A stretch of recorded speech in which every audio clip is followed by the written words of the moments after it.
les personnes en deuil se sont réunies pour célébrer la vie de la défunte reine et ont éclaté en chants spontanés pour marquer le début du règne du roi Charles III. Les foules ont commencé à se rassembler devant la résidence officielle de la reine à Londres peu de temps après que le palais a annoncé qu'elle était sous surveillance médicale par ses médecins. Alors que la BBC a annoncé la nouvelle de la mort de Sa Majesté le 9 septembre 2022, des centaines de personnes en deuil se sont jointes à un hommage spontané à la vie du monarque le plus ancien du Royaume-Uni. Et la foule a également signalé son soutien au nouveau roi, Charles III, alors qu'elle se déchaînait dans une interprétation de God Save the King à l'extérieur de la maison du nouveau souverain. La foule était visiblement stupéfaite, certaines des personnes en deuil ayant versé des larmes alors qu'elles étaient submergées par la nouvelle. Dans son premier acte en tant que monarque, le roi Charles a publié une déclaration rendant hommage à sa mère bien-aimée, notant que sa perte sera profondément ressentie par de nombreuses personnes à travers le pays. Il a déclaré « La mort de ma mère bien-aimée, Sa Majesté la Reine, est un moment de la plus grande tristesse pour moi et tous les membres de ma famille », a déclaré le nouveau roi, son fils aîné Charles. Nous pleurons profondément le décès d'une souveraine chérie et d'une mère très aimée.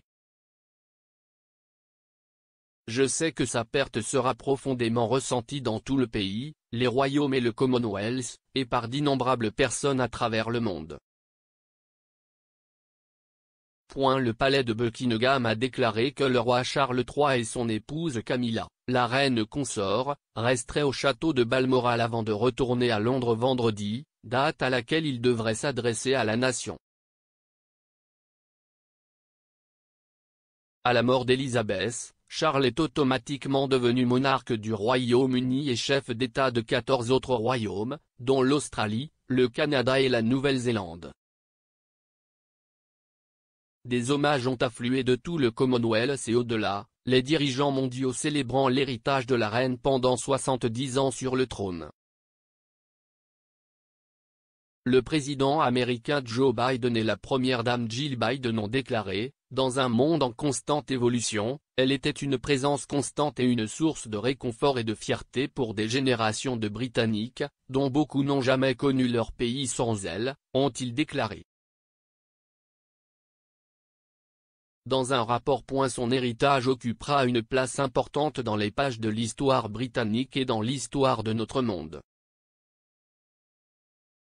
Le Premier ministre indien Narendra Modi a ajouté, Sa Majesté la Reine Elisabeth II restera dans les mémoires comme un pilier de notre époque. Elle a fourni un leadership inspirant à sa nation et à son peuple. Elle personnifiait la dignité et la décence dans la vie publique. Peiné par sa disparition. Mes pensées vont à sa famille et au peuple britannique en cette triste heure.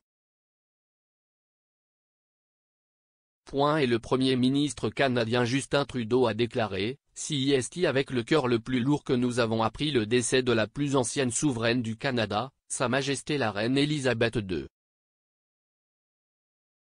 Elle était une présence constante dans nos vies et son service aux Canadiens restera à jamais une partie importante de l'histoire de notre pays. La première ministre Liz Truss, à qui la reine Elisabeth n'a demandé de diriger le gouvernement que mardi, a rendu hommage au rocher de la nation. Madame Truss a déclaré, nous sommes tous dévastés par les nouvelles que nous venons d'entendre de Balmoral. La mort de Sa Majesté la Reine est un énorme choc pour la nation et pour le monde. La reine Elisabeth II était le roc sur lequel la Grande-Bretagne moderne a été construite. Notre pays a grandi et prospéré sous son règne. La Grande-Bretagne est le grand pays qu'elle est aujourd'hui grâce à elle.